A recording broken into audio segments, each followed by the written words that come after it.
Senhor, meus irmãos, Pai do Senhor Jesus Cristo, meus irmãos, estou aqui para gravar mais um vídeo para vocês. Vamos sobre a palavra do Senhor.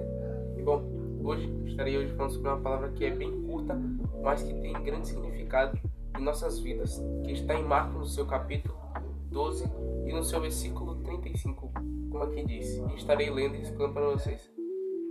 Que fala acerca do Cristo, o filho de Davi. O Cristo, o filho de Davi. E falando, Jesus dizia, ensinando no templo, como dizem os escribas que o Cristo é filho de Davi? E bom, aqui Jesus está perguntando aos seus discípulos por que os escribas chamavam o Cristo, no caso Jesus, de filho de Davi, sendo que Davi chamou o Messias, que seria um filho dele, de Senhor. E bom, naquele tempo chamar um filho de Senhor não era algo que simplesmente era normal, porque o filho que tem que chamar o descendente dele de Senhor, e não o descendente ser chamado de Senhor. Ou seja, Cristo, ele é realmente filho de Davi, da linhagem de Davi, porém, ele é o próprio Messias, ou seja, ele é o Senhor de Davi, mesmo sendo um filho e da linhagem de Davi. Ou seja, isso não mostra que a soberania de Cristo ela ultrapassa até gerações, ou até laços familiares, laços sanguíneos, ou até a própria humanidade. Porque simplesmente Cristo ele veio para nos salvar do pecado. Os judeus naquela época pensavam, não, Cristo vai vir para salvar Israel. Eles eram um povo que simplesmente só pensavam neles, não pensavam em nós que somos gentios. Nós aqui brasileiros somos gentios, que não somos judeus. Gentios significa não judeus, ou seja, era um povo que só pensava, não, nós somos o povo escolhido e o resto é resto lá, já que Deus mandou nós nos afastarmos dos gentios. Mas o que Deus queria não era isso, não era que nós fôssemos afastados da promessa de Deus, mas que nós fôssemos incluídos, porque na palavra de Deus fala que os israelitas teriam que ser boas pessoas com pessoas estrangeiras, e pessoas estrangeiras não era simplesmente um judeu que se distanciou da parte de Israel, era simplesmente um gentio, simplesmente. Deus, ele sempre já tinha pensado nas pessoas que não eram judias, ou seja, ele desde o começo do mundo já tinha pensado em nós. Só que começou por Israel, para se tornar um povo santo. E também para a vinda do Messias. Que Deus falou que o Messias viria a partir da linhagem de Davi, ou seja, teria que ser um judeu. E por isso que o Messias era um judeu. Não significa que simplesmente Deus ele não falou aquilo à toa. Ele falou isso num propósito. E bom, o que essa palavra nos remete hoje é que não importa a sua etnia, não importa de onde você vem, porque como o próprio Cristo veio de Deus e nós simplesmente viemos de uma parte que não somos judeus, somos gentios, e nós pensamos, como que eu posso ser filho de Deus sendo que eu nem sou judeu? Não existe isso, porque etnia, raça, cultura, isso não importa, já que Deus ele não olha a aparência, como está escrito lá em Samuel. Deus ele vê o que está na intenção no coração das pessoas, e muita pessoa usa isso, está essa palavra dizendo, não, Deus sabe a intenção do meu coração, e continua pecando e fazendo o que quiser. Só que não é isso que significa.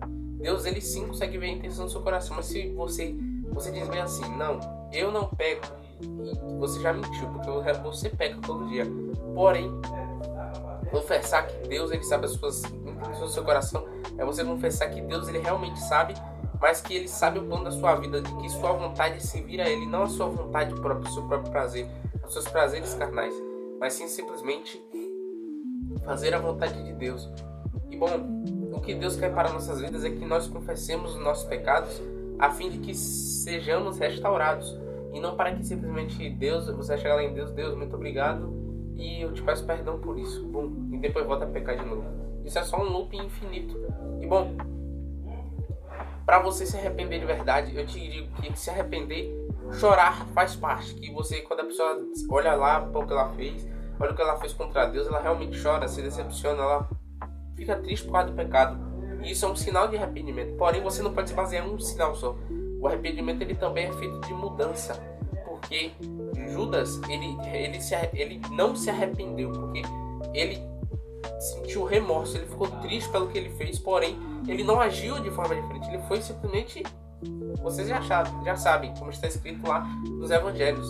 E bom, ele desistiu e não quis, porque ele tinha a chance de se arrepender, mesmo sendo um traidor, ele poderia se arrepender. Mas ele escolheu esse caminho porque ele se decepcionou consigo mesmo e foi isso. E muita gente hoje em dia pensa que é um Judas, mas você não é o Judas, porque para ser Judas, você tem que simplesmente pecar e continuar pecando. Ou seja, você fica traindo toda hora, como se você tivesse casado com alguém e dissesse, não, ou meu marido, minha mulher, pequei contra você, te traí, mas agora não te traí, mas vai lá e trai de novo.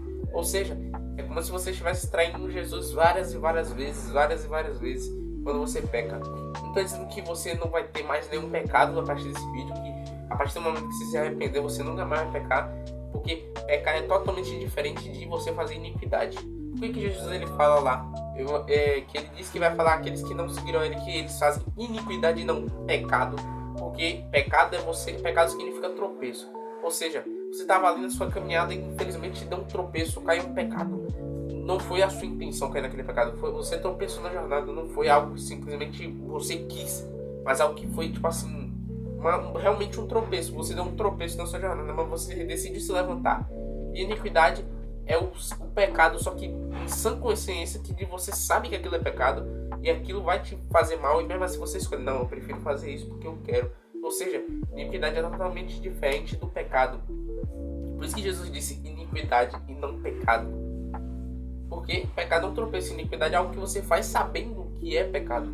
Ou seja, Deus ele quer que nós não tenhamos pecado nem iniquidade, que sejamos perfeitos. Então, então tem que ser perfeito ou eu nunca mais vou pecar? Não, você vai pecar, mas não pelo seu interesse, mas sim pela sua natureza humana. Isso é natural. Nós somos inerente a nós, mas não quer dizer que eu estou dizendo que isso é natural, que você vai ali pecar, porque é natural em você. Não, nós temos que evitar essa natureza do primeiro Adão e sermos que nem o segundo Adão, que é Jesus Cristo. Temos que ser perfeitos. E o que é ser perfeito? Ser perfeito é você ser maduro e íntegro.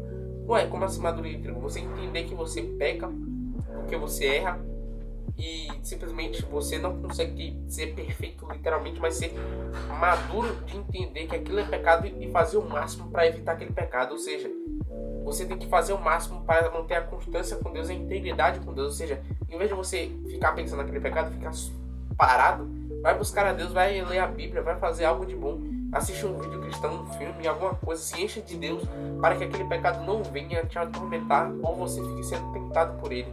E quando deixamos a nossa mente, nós simplesmente estamos tirando espaço, tirando brechas do diabo da nossa vida. E bom, esse foi o vídeo.